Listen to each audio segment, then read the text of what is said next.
Bonjour à toutes et bienvenue sur la chaîne J'alimente ma santé. Votre chaîne sport, alimentation, santé et bien-être. Alors aujourd'hui, on va vous partager les 7 signes qui montrent que votre alimentation n'est pas adaptée à vous.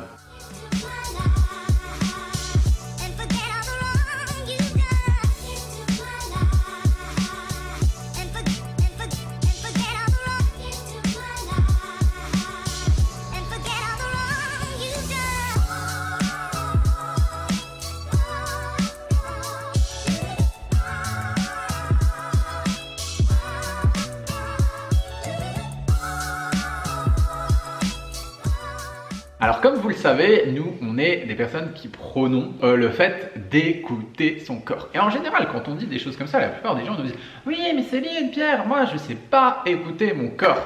Alors qu'en fait c'est hyper simple d'écouter son corps, il nous envoie des signaux, vous le remarquez, j'en suis sûr et certain, et vous allez voir en écoutant cette vidéo et on va vous expliquer les 7 signaux, vous allez vous dire « Ah mais oui, mais en fait c'est ça ». Donc c'est relativement simple et je suis sûr que vous avez peut-être déjà observé ça et donc on va vous expliquer comment écouter votre corps grâce à ces 7 signaux pour voir si l'alimentation, le mode de vie que vous avez adopté vous convient. Donc le premier des signaux, qu'est-ce que c'est ma chérie? Alors le premier, et moi Oh là là, ça, je crois je l'ai que j'ai connu. été abonnée à ça, c'est le stress et la mauvaise humeur. Donc si vous êtes stressé, à cran, comme ça, de mauvaise humeur, comme un chat, au moindre truc, à la moindre perturbation, vous pouvez vous dire qu'il y a un problème et que votre alimentation certainement ne vous convient pas. D'ailleurs, on a une petite anecdote par rapport à ça. Moi, je me rappelle très cinéma très bien.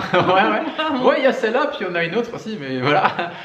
C'était à une période où Céline, ben voilà, tout au début qu'on s'est rencontrés, elle était encore dans son délire. Ouais, je fais des sèches, nanani, je supprime les glucides, blablabla.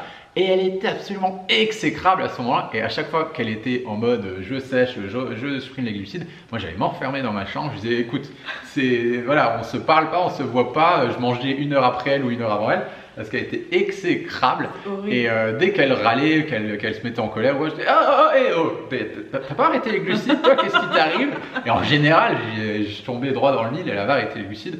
Et une fois, je me rappelle, on est allé au cinéma.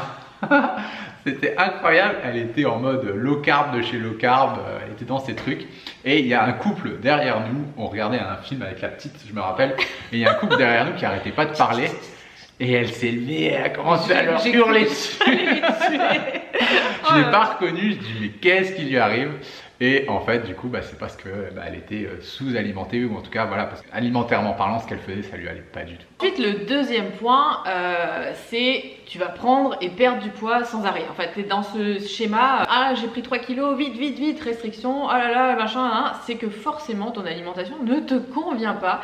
Si tu es dans ce cercle des yo-yo sans arrêt, de prendre, de perdre du poids, de prendre, de perdre du poids, et que ton poids est jamais vraiment stable, tu peux te dire que ton alimentation ne te convient pas. Exactement. Nous, on est fans de ce qu'on appelle l'homéostasie. Ok, c'est en gros, c'est un état du corps où il est dans un état vraiment d'équilibre. Et du coup, dans cet état, normalement, il a son poids de forme, il n'y a pas de fluctuation. Par contre, quand tu vois, j'ai pris 1 kg, 2 kg, 3 kg, alors que tu sais même pas pourquoi, ça prouve que ce que tu fais actuellement ne te convient sûrement pas. Alors le troisième point, c'est au niveau digestif. Donc si tu es constamment ballonné, avec le ventre gonflé, constipé, que tu n'arrives pas bien à aller à la selle, etc. Enfin tout ce qui concerne un petit peu le système digestif.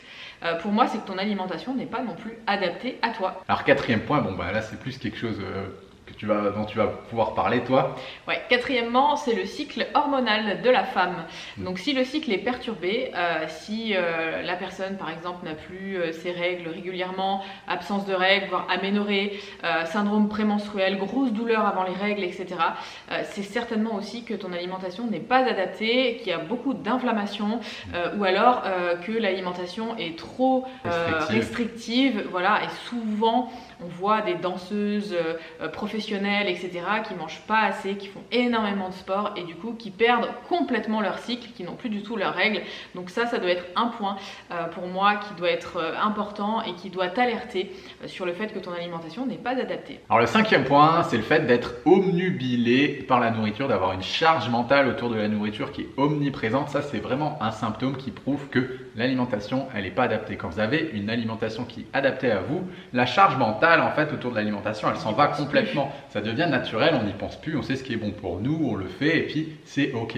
Et en fait, le fait d'avoir ces informations au niveau du mental, ce n'est pas juste mental en fait. Ça, il faut bien le comprendre. Les informations qu'on a au niveau de notre mental sont aussi des informations qui sont physiologiques envoyées par notre corps pour nous envoyer des infos et nous dire attention, là il te manque ci, il te manque ça, il te manque ça. C'est pas anodin en fait. Hein. C'est pas juste ah bah oui, c'est ma tête qui a dit que. Non, non, non. Moi le premier, si je me mets à avoir une alimentation dans laquelle il manque des choses, je vais être omnubilé. Moi par contre, par exemple, vous le savez peut-être, je suis quelqu'un qui mange pas mal de matières grasses. C'est mon carburant. J'aime bien, je tourne bien avec les matières grasses. Alors attention, je mange aussi des glucides. Hein. Me faites pas dire ce que j'ai pas dit. Hein. Je suis pas un mec qui est pro-cétogène ou low carb.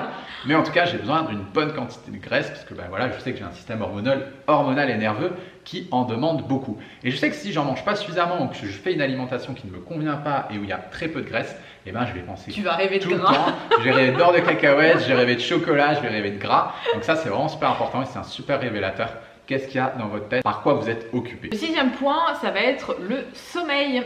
Moi, la première, quand j'ai testé les régimes low carb ou alors que je supprimais les glucides le soir, je peux vous dire que je ne dormais pas. C'était une véritable catastrophe. Donc ça doit être un signe aussi. Quand on ne dort pas la nuit, c'est un signe de stress. C'est que le corps est en stress et que le corps cherche quelque chose aussi parce que quand on dort, nos fonctions vitales continuent de fonctionner. Et si on ne donne pas assez de carburant, il va se créer un espèce de micro-stress et on va être...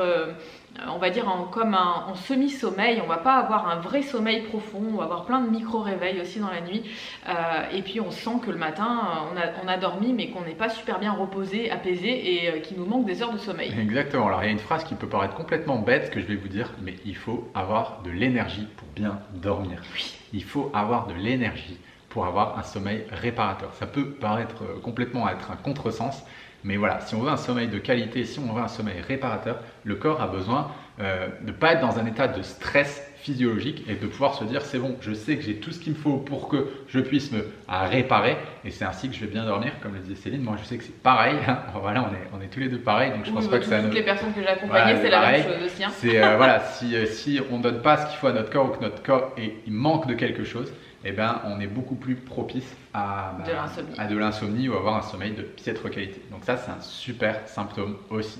Alors, le 7e point, on va terminer par celui-là, c'est le fait d'avoir pas d'énergie pour se mettre en mouvement, pour faire du sport. Faut pas oublier que nous sommes des êtres humains, d'accord? Il y a encore une centaine d'années, on était dans les champs, on était dans la ferme. Si on remonte encore plus loin dans le passé, on était des chasseurs-cueilleurs, on était capable de courir des kilomètres et des kilomètres sans s'arrêter. Donc l'énergie, elle est là. On est fait pour être en mouvement, on est fait pour être des forces de la nature. Et on n'est pas fait pour ne pas avoir d'énergie. Donc si vous remarquez que vous n'avez pas d'énergie pour monter les escaliers, pour faire du sport, pour vous mettre un petit peu en mouvement, pour faire du yoga, pour faire de la gym, pour vous occuper de vos enfants ou quoi que ce soit d'autre, c'est un symptôme, alerte, votre alimentation, il y a quelque chose qui ne va pas. Donc soit on va parler de tout ce qui est index glycémique, glycémie, sucre, on va parler de la qualité de l'alimentation vraiment. Et puis ça peut être aussi au niveau de la quantité, soit vous mangez trop, soit vous ne mangez pas assez, etc. Mais en gros, les signaux de fatigue, encore une fois, c'est votre corps qui vous parle. Il vous dit « Eh oh, je n'ai pas suffisamment d'énergie, je n'ai pas l'énergie. » On ne sait pas pourquoi pour l'instant, mais je n'ai pas l'énergie pour mener à bien ma vie. Donc ça, c'est vraiment quelque chose qui doit vous alerter, le manque d'énergie. Donc là, on a beaucoup parlé de nutrition dans cette vidéo, mais on parle nous aussi beaucoup des émotions qui, vous le savez peut-être, sont un facteur vraiment hyper important quand on essaye ou quand on est dans un processus de perte de poids, de santé, de minceur. Tout ça, on en parle dans la prochaine web conférence qu'on va donner dans les prochains jours. Si ça vous intéresse, tout ce qui est autour de la sphère émotionnelle, vous avez juste à vous inscrire, c'est juste en bas dans le descriptif de la vidéo, il y a le lien pour vous inscrire à la web conférence et puis nous on se fera une joie de vous retrouver. Sur ce, on vous dit à bientôt, portez-vous bien, ciao ciao.